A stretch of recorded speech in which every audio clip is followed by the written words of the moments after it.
हन्तारणं नमो सिद्धारणं नमो आयर्याणं नमो वज्रायाणं नमो लोई सब साबुर।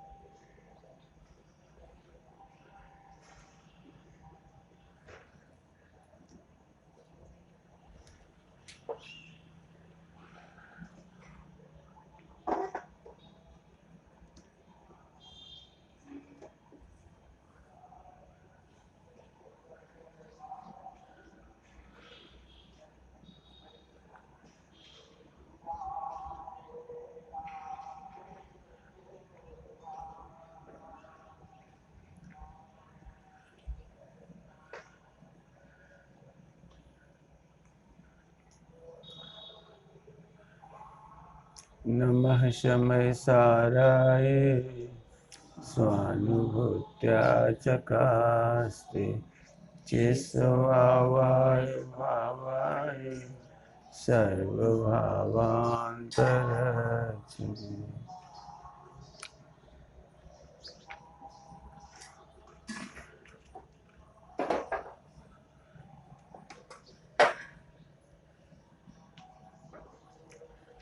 राजमल जी पांडे साहब की टीका पढ़ना 10-5 क्षण, तो फिर समझ में आएगा कि इसे कैसे लिखना है। भावानुवादी टीका होती है, तो एक एक शब्द का कैसे अर्थ करते हैं उनका देख लें 10-5 क्षण पढ़ के। हे भगवान, भावार्थ देख रहे हैं। हे भगवान, 22वें का भावार्थ, अध्याय 2, लघु तत्व स्फोट। हे भगवान, आपका अनंत शक्ति संपन्न विस्तृत पूर्ण प्रकाश समस्त विश्व की आरती उतारता प्रतीत होता है। पेज नंबर 42 है ना।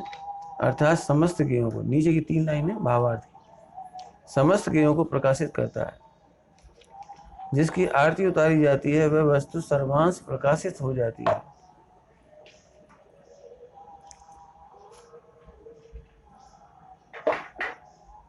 भाषा 8 पट्टी सी लगती है इसकी।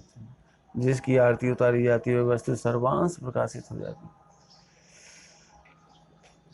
केवल ज्ञान प्रकाश में सर्व वस्तुएं समस्त विश्व प्रकाशित हो जाता है।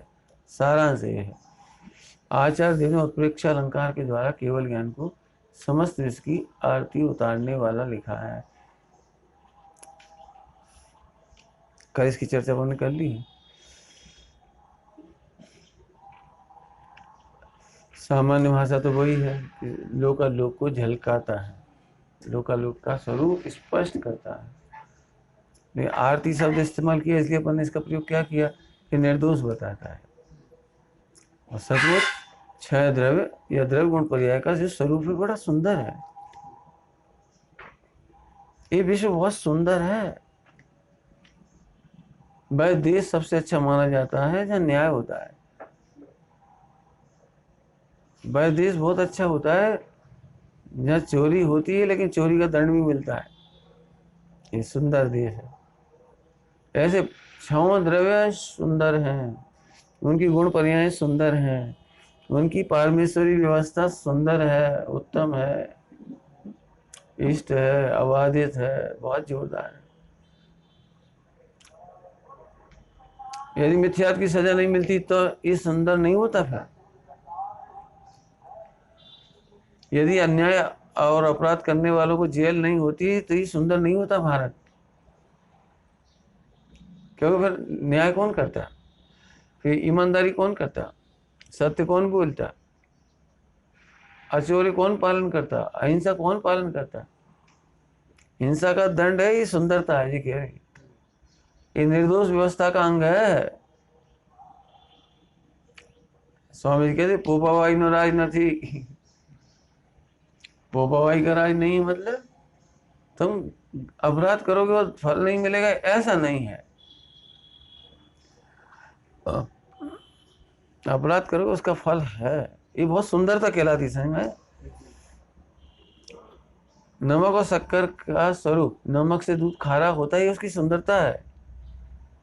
यदि ऐसा नहीं होता तो सब नमक यूज करते, शक्कर बनती ही नहीं। काय बोले थे 40 रुपए किलो, जैसे नमक से काम हो रहा है। तो पीतल सोने का काम करने लगेगा तो सुंदरता खत्म हो जाएगी। फिर पीतल तो सोने को पूछेगा कौन फिर?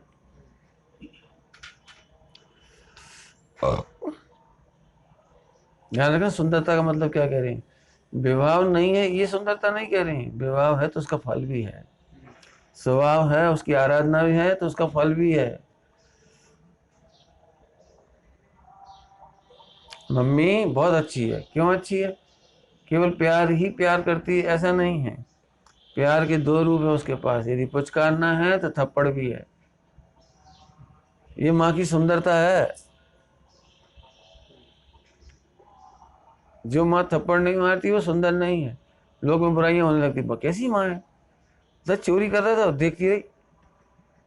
देखो मेहमान की थाली में से लड्डू उठा खा के भाग गया वो, बहुत बेकार। कैसी माँ है, ऐसा संस्कार नहीं दिए। बोलो दंड नहीं देते ऐसा होगा? वो बालक आए हुए घर के मेहमान, उनकी थाली में से लड्डू उठा के भाग जाएगा। है नहीं, नादान नहीं सोचा था। जब तुम्हारी लड़की के लिए लड़का देखने आएगा, उसकी थाली का, उसका हाथ का रसगुल्ला लेके भाग जाएगा वो, तो फिर कैसा लगेगा उस दिन? नहीं, किसी दिन बड़ी घटना भी तो होगी। राष्ट्रपति के हाथ में से लेकर छीन के भागेगा, फिर क्या करोगे? नहीं, चोरी बुरी है और उसका दंड अच्छा है। चोरी करोगे तो दंड मिलेगा। समझ में आ रहा है कुछ क्या कह रही है? हम गुरु शिष्य में घटा के बता रहे थे। शिष्य ये तो कहता है मेरी निचली भूमिका है, अभी तो कसाई की भूमिका है, अभी तो अपराध होता ही है, आप दंड क्यों देती हो? यदि अपराध होता है तो दंड या प्रायश्चित लेना सुंदरता है। गुरुओं से ये अपेक्षा नहीं की जानी चाहिए कि वे हमें दंड ना दें, प्रायश्चित ना दें, हमारी गलतियों को इग्नोर कर दें। जो गलतियों को इग्नोर करते हैं मोक्ष को इग्नोर कर देते हैं। सोचो जरा, तुम्हारी गलतियों को देखकर तुम्हें नहीं बताएं तो तुम खुश मत हो जाना। और अच्छा नहीं मानना है ऐसे व्यक्ति को जो आपकी गलतियों को, चूकों को देख करके भी चुप रह जाता है, मस्त रह जाता है। कोई बात नहीं बेटा, कोई बात होती तुम्हारी उम्र है ऐसी। अभी दृष्टांत दिए ना थाली से उठाने वाले, और फिर बताओ लड़की देखने आएगा, उसके हाथ में छीन के भागे, फिर उस दिन शादी हो जाएगी। और राष्ट्रपति के हाथ में छीनेगा तो फिर क्या होगा? नहीं, बच्चे किसी भी लेवल पर हों, यदि गलती करते हैं तो दंड उनकी सुंदरता है। दंड भुगतना सुंदरता है।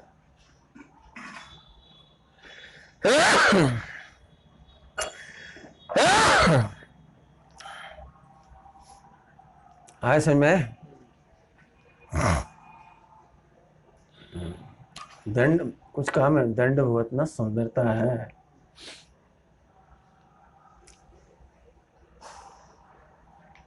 सुंदरता कह रहे हैं हम, दंड भुगतना सुंदरता है। 3 बार कह चुके हम। क्यों कह रहे हैं?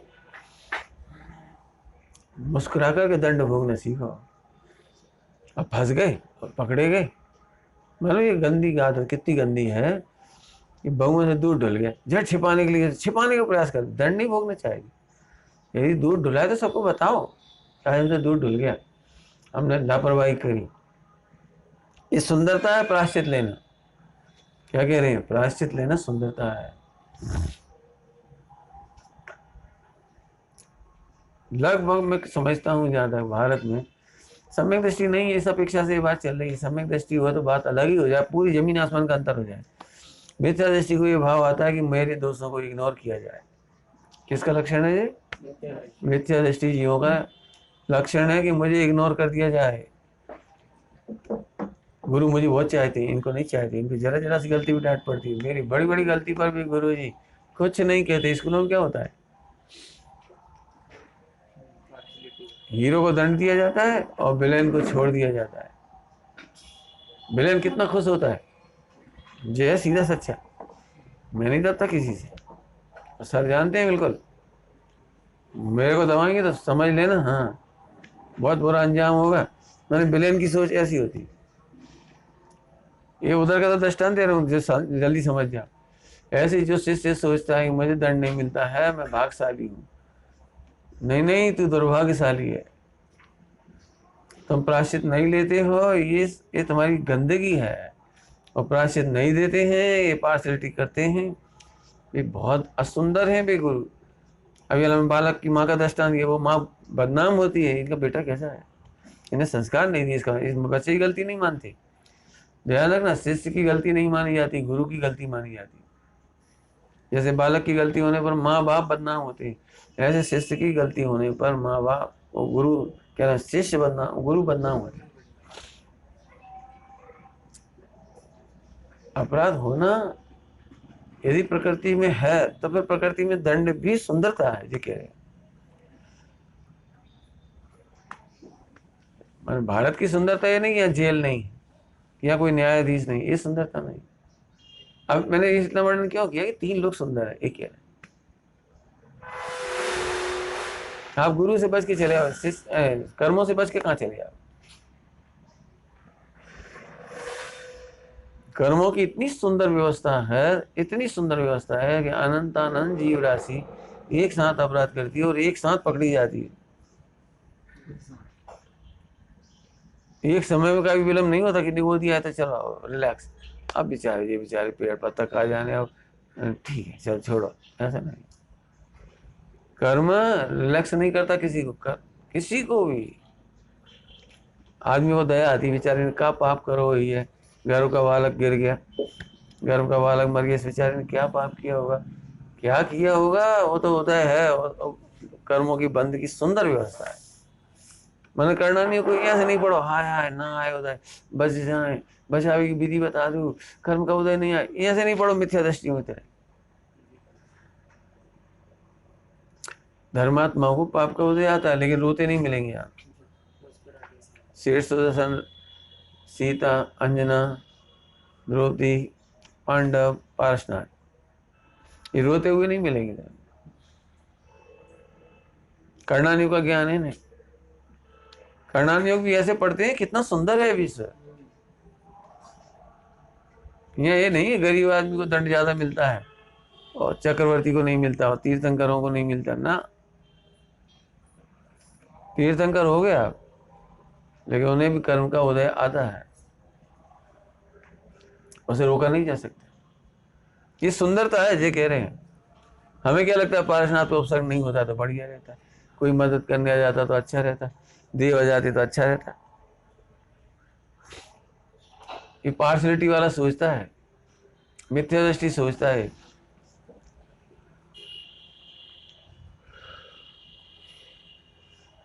युद्ध कला की परीक्षा होती है ना, युद्ध कला की परीक्षा अब तो होती तो अभी भी है, लेकिन अपन लोगों को मालूम नहीं पड़ती। तलवारबाजी, रिवॉल्वर, तो बाकायदे सामने दोनों शिष्यों को लड़ा दिया जाता है, तलवारबाजी करो। तो ऐसा नहीं अब शिष्य बहुत प्रिय है तो गुरु झट बीच में जाए, एक को मदद करने लगे, इसकी ये कमजोरी है ऐसे कर, ऐसे नहीं करते। तुम खुद पहचानो कमजोरी को, मैं नहीं बताऊंगा, तुम खुद बाहर करो इसे बिल्कुल। और ऐसे नहीं कह रहे ए लग न जाए ऐसे मारी, ऐसे मारो बिल्कुल परास्त होना चाहिए इसे।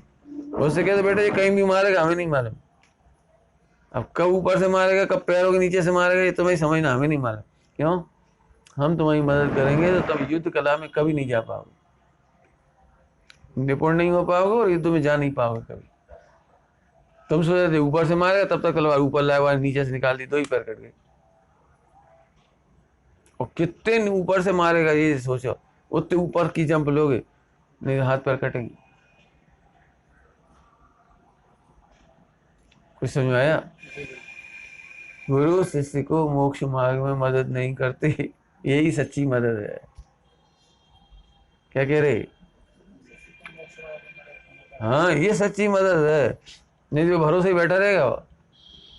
जहाँ गुरु शिष्य कह रहे ना, ऐसे घर में लगा लेना आप। बालक को मदद मत करो, खोजने दो, से दिमाग लगाने दो, है वो अपाहिज बना रह जाएगा जिंदगी भर। जब भी कोई बात होगी मम्मी, सब्जी आ गई, है तो खरीदो, आ गई तो हमसे क्या पूछ रहे, क्या खाना है बोलो। सोचो, भिंडी देखो, भिंडी कैसी है, ताजी नहीं है बेटे, ताजी नहीं है जी। मैंने उसे निर्णय करा, आगे से फिर निर्णय करने दो उसे। तुमने अभी तक समझ में नहीं आई, इतने दिन हो गए सब्जी खरीदते खरीदते। देखो भिंडी कैसी बेकार है, देखो नाखून लगा के देखा जाता है, तोड़ के देखी जाती है, छेद तो नहीं है ये देखा जाता है, एक चमक देखो, बासी और ताजी का अंतर देखो। मैंने ऐसे निर्णय करना सिखाओ। कुछ समझ में आ रहा है? तो फिर ऐसे तो हम मर ही जाएंगे, मर जाओगे तो मरोगे, फिर कब आ रहे, युद्ध में ही तो मरोगे। या आप हमें सहयोग नहीं करोगे, हम अकेले में बैठेंगे और ध्यान लगाएंगे और हम उपसर्ग आ गया तो हम क्या करेंगे, क्या करोगे, तो ही सोचो क्या करोगे, कैसे वेद विज्ञान की कला से जीतोगे, सोचो। ऐसे सर्वत्र घटाना, हमने घर में भी घटा के बता दिया, इधर भी बता दिया। प्रायश्चित लेना सुंदरता है, दंड लेना सुंदरता है, कर्म का उदय भोगना सुंदरता है। इसलिए धर्मात्मा प्रसन्न होते, दुखी नहीं होते। एक तो हम क्या देख रहे, एक तो हमने दीक्षा ले ली और हम ही कर्म पेर रहे, कर्म नहीं पेर रहे, तुम पेर रहे हो। कर्मों का उदय आना तो सुंदरता है, याद रहेगी बात, कर्मों का उदय आना तो सुंदरता है। तुम ये अपेक्षा क्यों कर रहे हो कि हम आत्मा को जानेंगे तो कुछ नहीं होगा।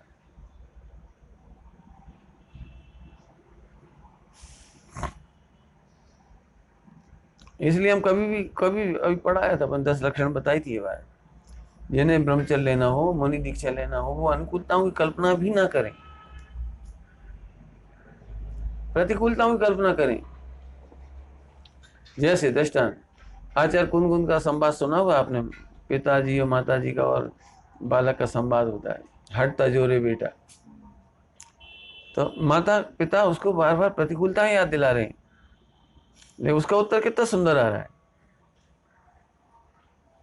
हर प्रतिकूलता का उत्तर कितना सुंदर आ रहा है। 12 मासा पढ़ो आप, 12 मासा, 12 मासा में तो जिसका भी संवाद होता है, पति पत्नी के नाम पे हो या पुत्र पिता का संवाद हो, तो वहाँ एक एक ही वो कठिनाई बताते हैं। भादों में क्या करोगे, अगन में क्या करोगे, फूस में क्या करोगे, माघ में क्या करोगे, क्या करेंगे, तो बताते हो। मैंने उनकी प्लानिंग बिल्कुल है, दीक्षा लेने के पहले पूरी प्लानिंग है कि हम 12 महीना में क्या करेंगे। यहाँ से नहीं सोचते कि हम दीक्षा ले लेंगे, मच्छर काटेंगे, भाजी बैठेंगे ही नहीं हम,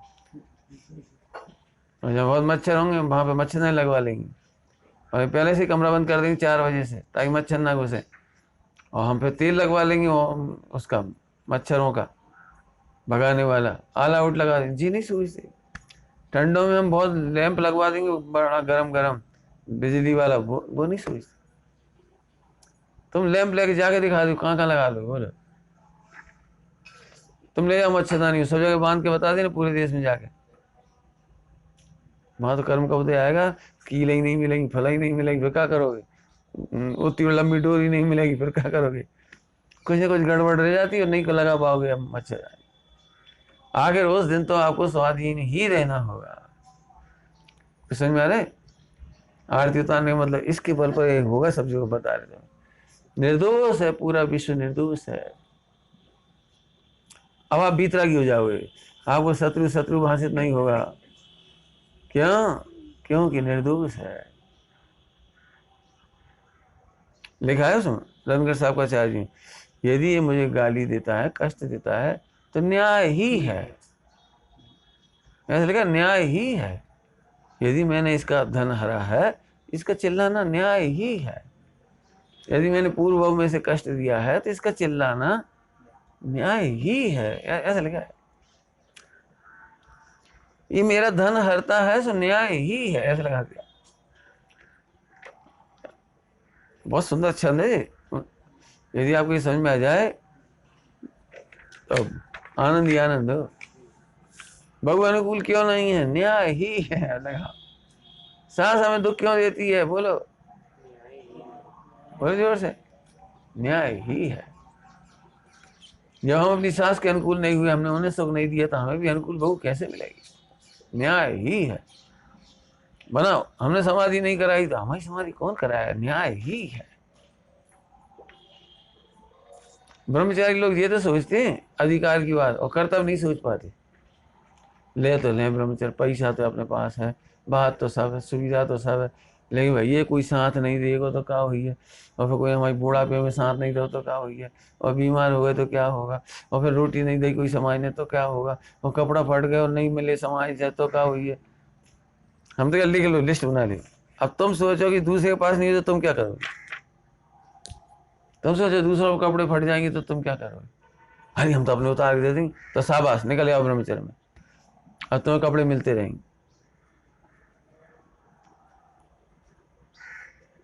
किसा फिर भी नहीं मिले तो फिर लिख लो, सोचो, अरे तो हम मुनि दीक्षा ले, हाँ शाबाश, तो निकल आओ, तो निकल आओ। ये दो उत्तर तुम्हारे हैं कि दूसरों को कपड़े नहीं मिलेंगे तो हम दे देंगे, और हमें नहीं मिलेंगे तो हम दीक्षा ले लेंगे। सब बात, अब कोई बात, सब दूसरे बीमार होंगे तो क्या करेंगे। हम गए थे वहां, देख रहे थे, हम खड़े खड़े देखा रहे, एक ब्रह्मचारी तड़प रहे थे, बेचारे बीमार थे, सब हंस रहे थे, 4-6 ब्रह्मचारी इधर उधर गद दे रहे थे, उन्हें देखा ही नहीं रहा था। हमने तो सोच लिया हम दीक्षा नहीं ले रहे। अच्छा, सब बात बहुत बढ़िया, सही सोची तुमने। तुम लाए कि नहीं जलाए। अरे तुम्हें भाव क्यों नहीं आया, उन्हें नहीं आया, तुम्हें आ जाता, तुम कर देते व्यवस्था, तुम सेवा करने लगते रोगी की, रोगी ब्रह्मचारी का तुम, हाँ सवा, अब तुम्हें तकलीफ नहीं होगी। या तो रोग ही नहीं होगा, नंबर 1, क्योंकि रोगी की सेवा करने का फल है रोग नहीं होना। क्या कह रहे हैं, रोगी की सेवा का फल है कि रोग नहीं होना, और रोग होने पर भी तुम मुस्कुराओगे तो कोई ना कोई तुम्हारी सेवा जरूर करेगा। नंबर 2, नंबर 3, और रोगी होने पर भी तुम रोग दूर करने का भाव नहीं रखोगे, मुनि दीक्षा का भाव रखोगे, तो दी बेस्ट सेवा होगी, चिंता नहीं करना। ये 2 घटा दिया, ऐसे हर घटाओ। अब हम क्या करें तुम बताओ। जमाना खराब है, तो जमाना शादी का इलाज खराब नहीं है, जमाना केवल ब्रह्मचारी हो इलाज खराब है, शादी का इलाज बढ़िया होगा जमाना। नहीं वो एक तो अपनी होत कम से कम, रोटी खुआ दे, बना दे, बीमारी सुख दुख सब कछु। हम कहे तुम एक को अपना मान रहे इसलिए वो कर देती है, मान लो कर देती, तुम सबको अपना मानोगे तो सब तुम्हारी नहीं करेंगे। जितना समर्पण तुम एक को दे रहे हो, जितना समर्पण एक को दे देते भी तो तुम बीमार हो गए तो झट लाखों रुपया खर्च करे, जरूरत पड़ जाए तो तुम्हारी सेवा करे, जरूरत पड़े तो उसकी कपड़ा धोती हो, जरूरत पड़े तो सारी रोटी बना के खिलाती हो, तो एक को जितना समर्पण दे रहे हो उतना ही सबको दे देना, पूरा विश्व तुम्हारी सेवा करेगा। जाओ। ले पोवा भाई का राज वाला क्या सोचता है, जमाना खराब है, द्रव्य खराब है, क्षेत्र खराब है, काल खराब है, भाव खराब है, और इसलिए हमने तो ब्रह्मचर्य लिया ही नहीं। बहुत भाग्यशाली है हम, शादी हो गई हमारी, अच्छा बहुत बढ़िया, रो अब बैठ गए। क्यों, बिजली चमकने जितना सुख है गृहस्थों को, अनुकूलता का कितना सुख है, कितना, जोर से बोलो, हमें सुनाई नहीं पड़ रहा, जोर से बोलो है, सुनो ध्यान से। क्या कहा, देख लेना, किसी गृहस्थ के घर में जाके देख लेना, किसी भी गृहस्थ के घर में। अभी तो जो फिल्मों में देखते हैं ना, तो वो 10 याद रह जाता है 2-5 मिनट का, बाद में वो जिंदगी में फिरत है, ये नहीं लगता बच्चों के लिए परेशान हो रहा है वो, जरा सी गलती। भाई जब शरीर कमजोर है तो पोहा काय खाओ, शरीर कमजोर है मूंगफली काय खा ले, शरीर कमजोर ही है, अब चिप्स खा ले, बढ़िया बहुत बढ़िया।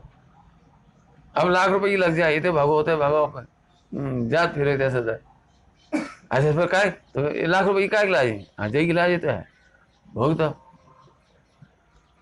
मैंने लाख रुपए इसके लिए कि पहले टेंशन लो फिर लाख रुपए का इलाज कराओ, भागते फिर इधर से उधर,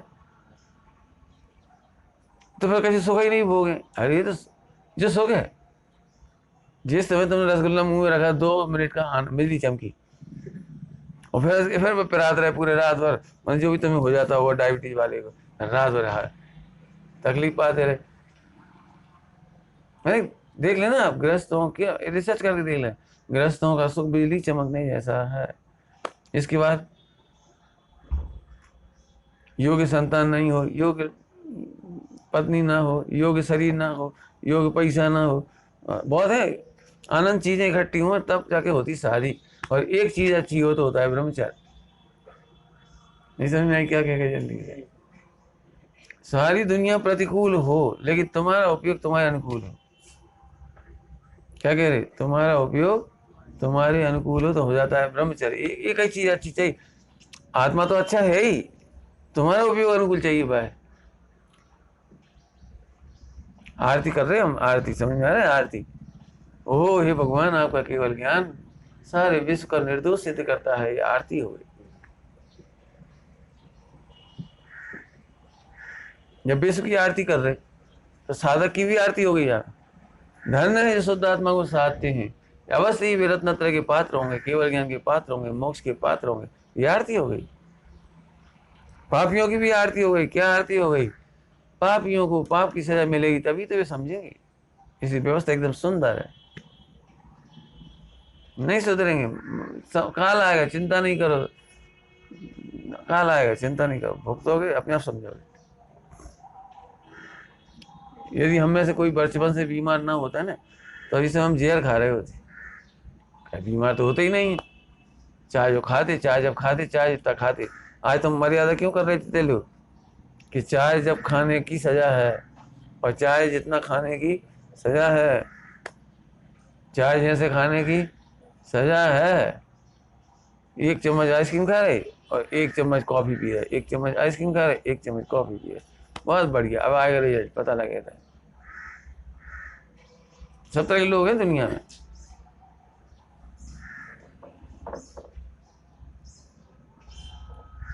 समझ में आया? जितने आप सुधर गए हो वो दंड की सुंदरता है। इसलिए करणानियों को भी अच्छे पढ़ो, चरणानियों को भी अच्छे से पढ़ो। हाँ, मैंने बता दी सारे अंगे।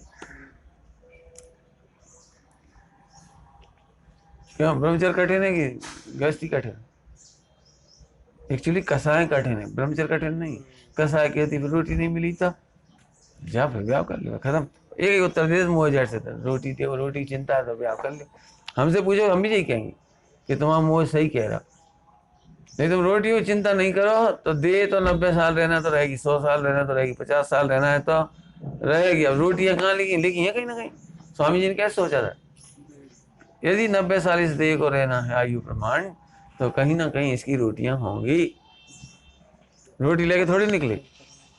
क्यों ना शर्त रखी थी मीटिंग में, यदि तुम रोटियों की व्यवस्था कर दो तो हम धर्म परिवर्तन कर लें। इसकी ऐसी शर्त थोड़ी रखी थी, उल्टी धमकी दी गई थी। रोटियां कौन देगा तुम्हें? हमने रोटियों के लिए दीक्षा नहीं ली। मत दो, मत देना। ललितपुर में निर्माण सागर जी ने प्रवचन समय साझी करते थे, कभी विरोधी आ गए, आगे प्रवचन करोगे तो हम चौका नहीं लगाएंगे। तुमने फौरन कही मत लगा, हमें तुम्हारी रोटी की वजह से थोड़ी हम समय सार बंद कर देंगे। मत दियो तो मत उठियो, कहीं नहीं उठियो, आगम का विधान है, हम उठेंगे। तुम्हें नहीं देना मत देना, मत लगाना, मत पड़काना, मत खड़े होना। हमारा काम उठना है, तुम्हारा काम देना नहीं देना तुम्हारी, तुम जाना। रहेगा एक तरफ, वो क्या कर दे, फोड़ने की उधर की रोटी कौन रोक सकता है?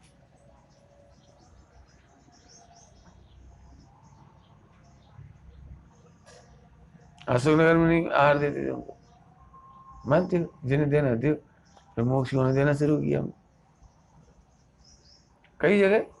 हमारा मतलब तो ये है कि रोटियों के लिए दीक्षा छोड़ ली जाती है। तो आप बताओ हम क्या तैयारी करें ब्रह्मचर्य की? बता तो रहे, यही तो बता रहे, ये तैयारी करो कि तुम आत्मा हो, ये तैयारी करो कि मैं भगवान बने सिवा मुझे चैन नहीं पड़ेगी। ये तैयारी करो। नहीं नहीं, रोटियों की व्यवस्था, फिर वो तुम तैयारी, ये तैयारी थोड़ी है।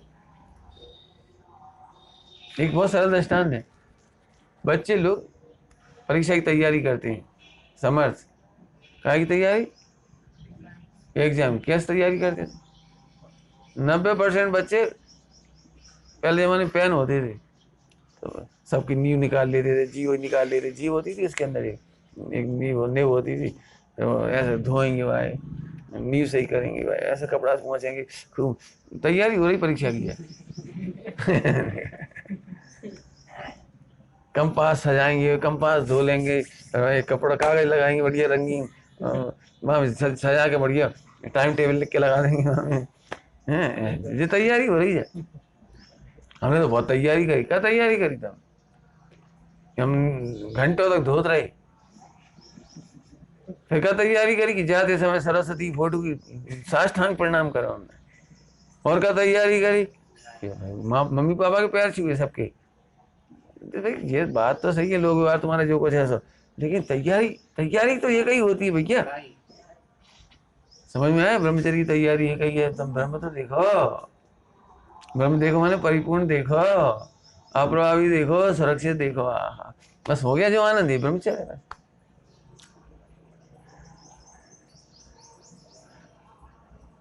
लेकिन साहब सही सही बताओ, आगे शरीर संग लगो तो रोटी की व्यवस्था भी तो करनी पड़ेगी।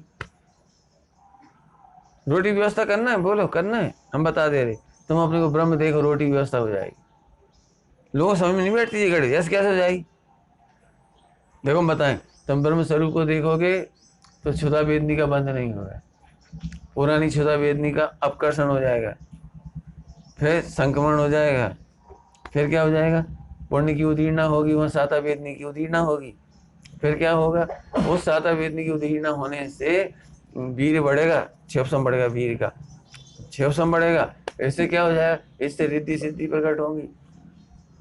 फिर क्या होगा, फिर अनंत काल भूख नहीं लगेगी। अब देखो रोटी की कितनी अच्छी व्यवस्था बताए, गलत व्यवस्था है क्या। नहीं, रसगुल्ला चमचम हमें बहुत अच्छी लगा था।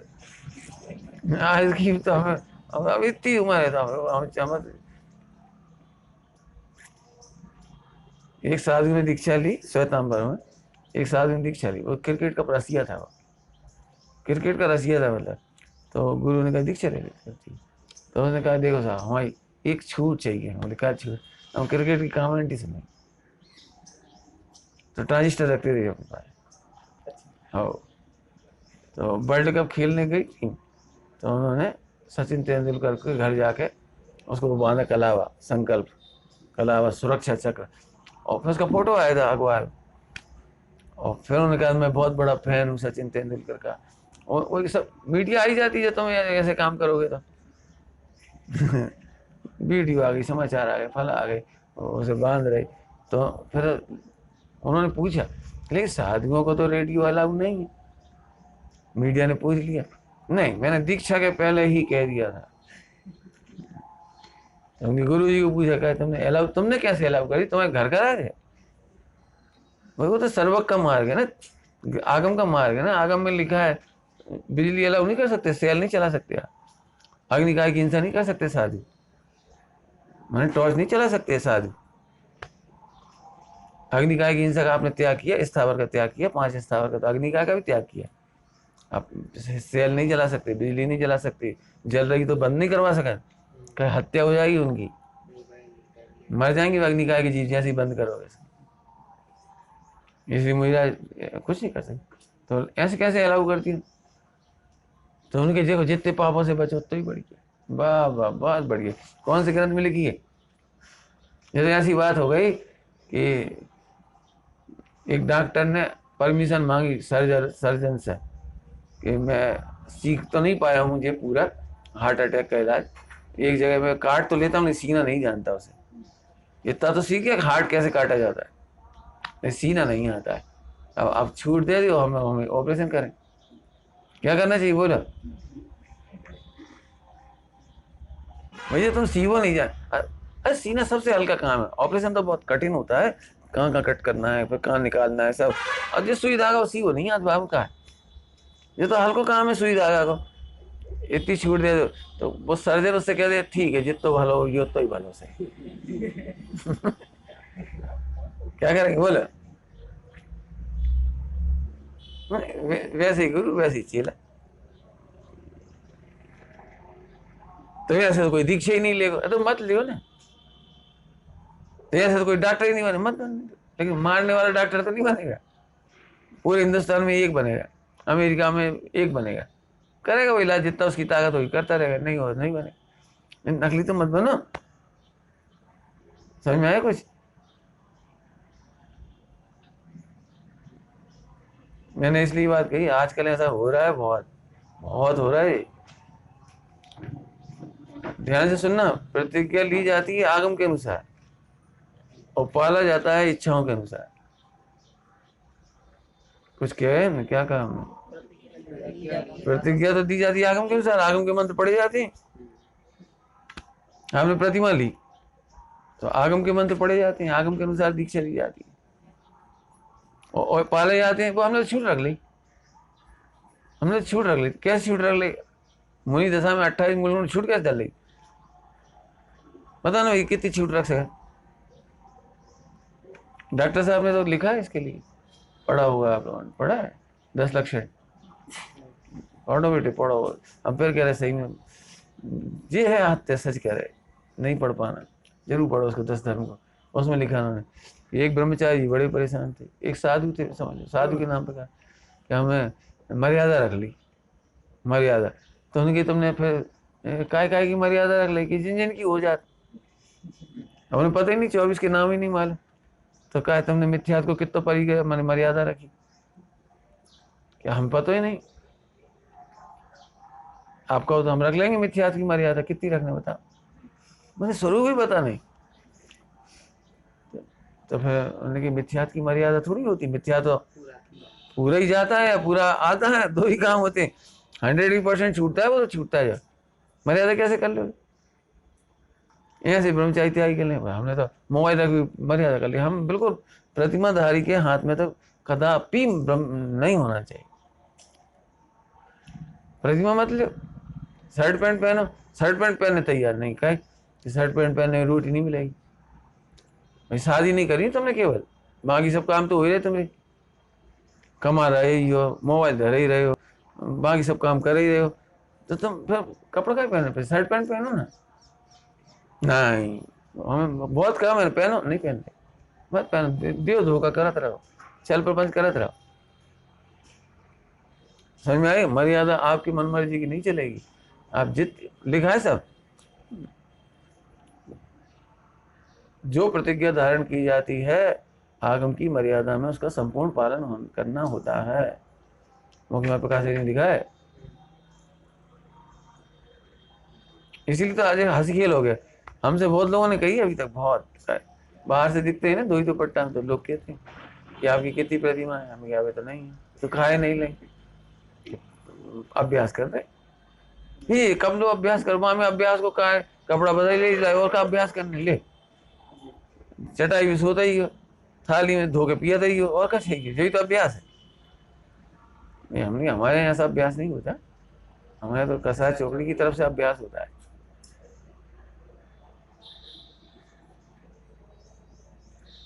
बहुत कहा लोगों ने, तुम पाल रही साथ हो तो तुम पाल ही रहे, ऐसे कहते साथ ही तुम, भाई तुम्हारे कहने से कैसे कहते हैं हम?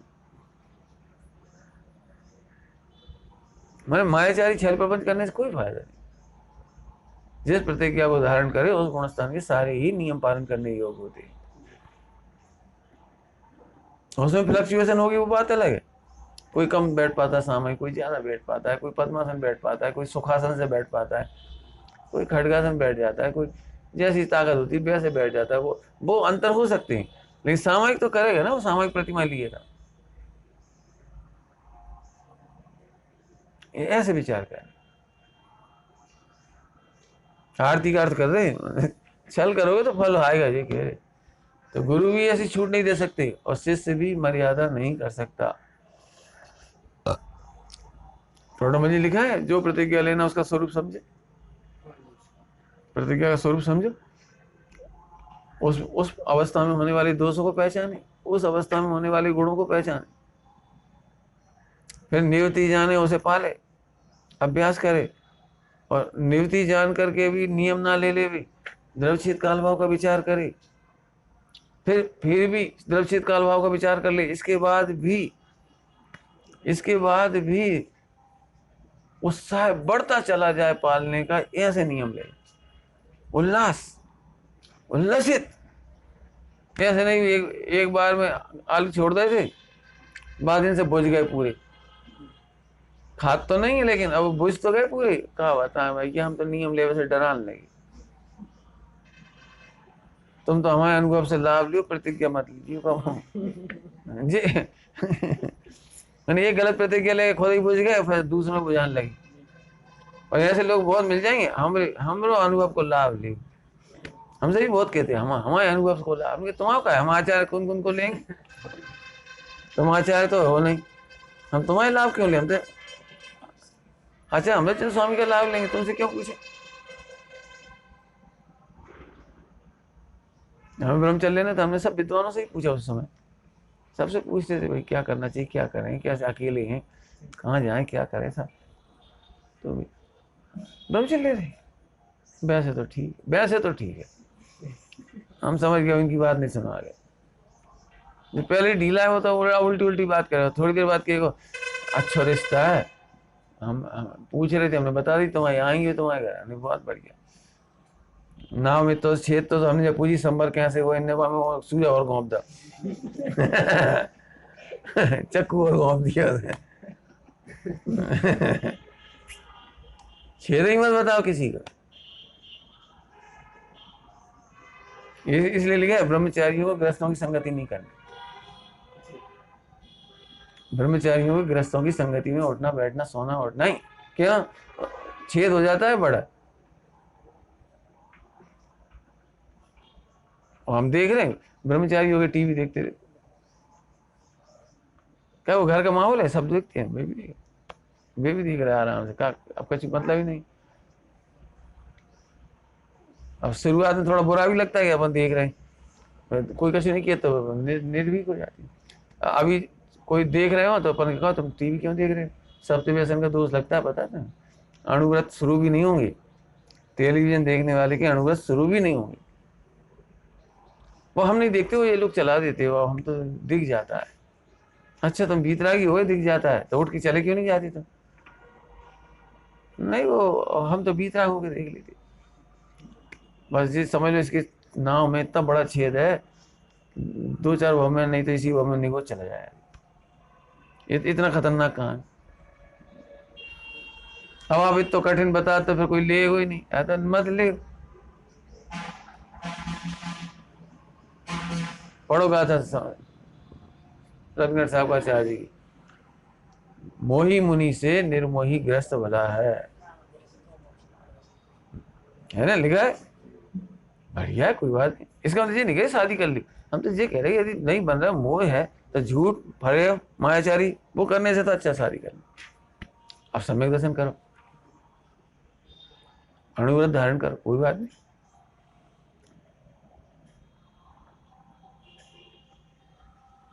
समझ में आ रहा है कुछ, देखो ग्रस्त माया से कोई निगो चला जाए तो बदनामी नहीं होती, लेकिन ब्रह्मचारी जाएगा तो पत्थर की नाव के समान है, मोक्ष जाने के लिए कोई ग्रस्तों का आश्रय नहीं लेते, पत्थर की नाव में कोई नहीं बैठा, गृहस्थी की नाव पत्थर की नाव है, दृष्टांत के लिए थोड़ी देर, तो उनका आश्रय भी तो कोई नहीं लेता, उनसे कोई दीक्षा भी तो नहीं लेता, प्रतिज्ञा भी नहीं लेता, कोई नहीं लेता, क्यों कि पत्थर के नाव के समान खुद डूबते हैं और डुबा देते हैं, लेकिन तुमसे तो दीक्षा ले रहे हैं ना, तुम्हें ये छूट नहीं मिलेगी मर्यादा करने की, कम करने की, ज्यादा करने की, देखने की, भोगने की, समझने, तुम्हें छूट नहीं मिलेगी इसकी, ब्रह्मचर्य ले रहे हो तो फिर छूट नहीं मिलेगी, मुनि दीक्षा लोगे तो छूट नहीं मिलेगी, सीधी सी बात। जैसे साधु क्या हो, जैसे श्रावक वैसे साधु, जी फालतू बातें मत कर, अरे पंचम काल, फिर पंचम काल में भी तो, पंचम काल में अग्नि ठंडी हो जाती है, क्यों, चौथे काल में अग्नि चिमटा से पकड़ते और पंचम काल में जेब में धर लेते,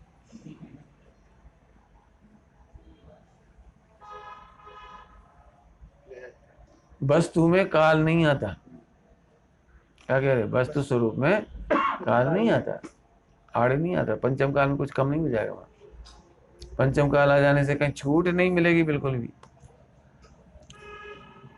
चौथे काल वालों को बहुत तप करने पर मोक्ष होता था, और पंचम काल करने वालों को हीन संगनन होने से और बहुत विपरीतता होने से थोड़ी सी तपस्या में बहुत निर्जरा होती है। फ्रॉड है,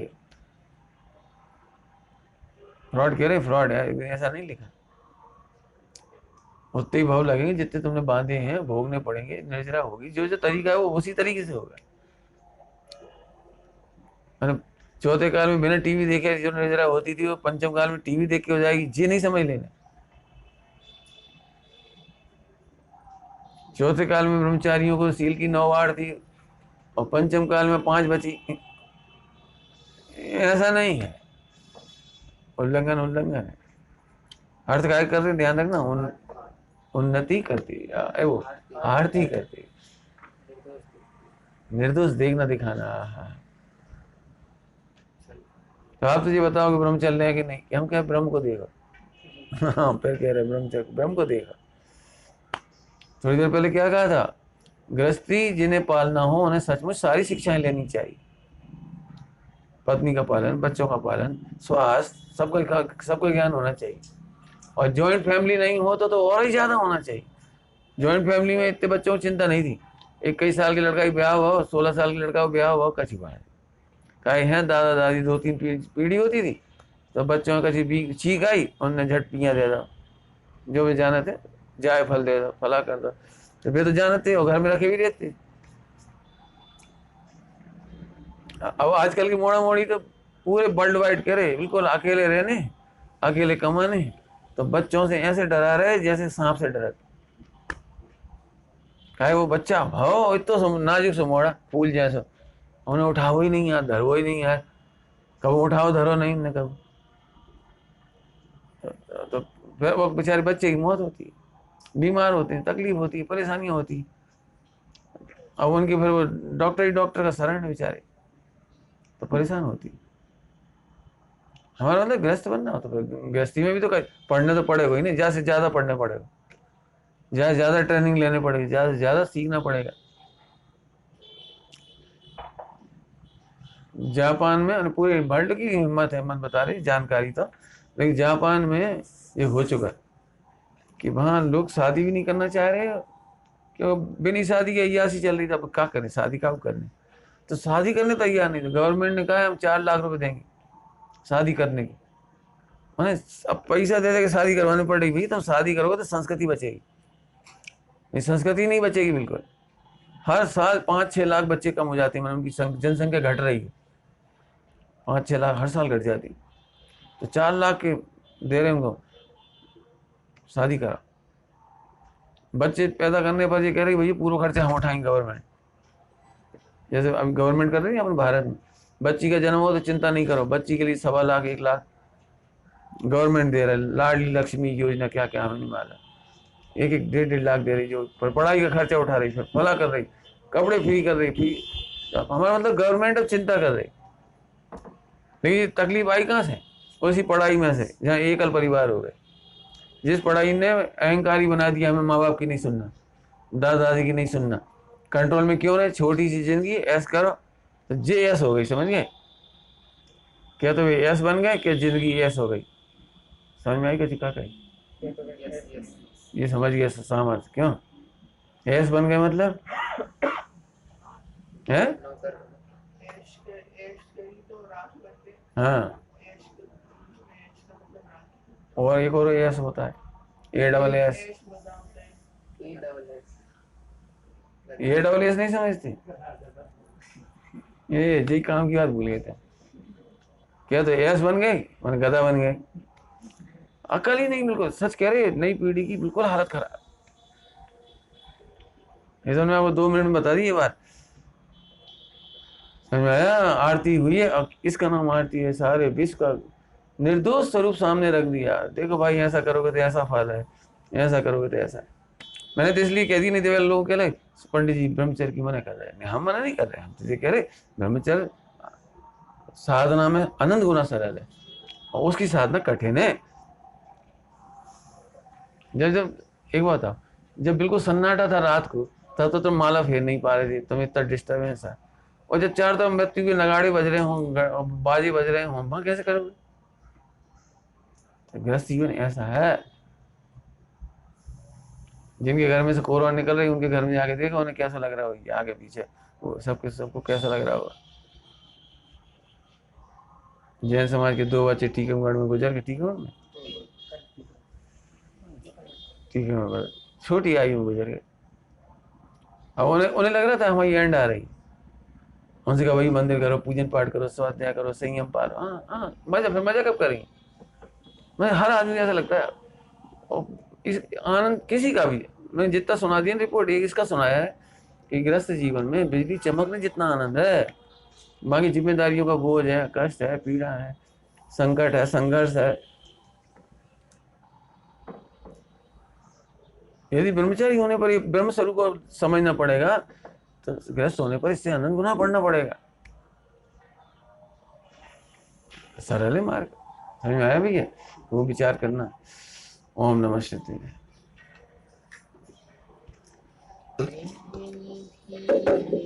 में बताई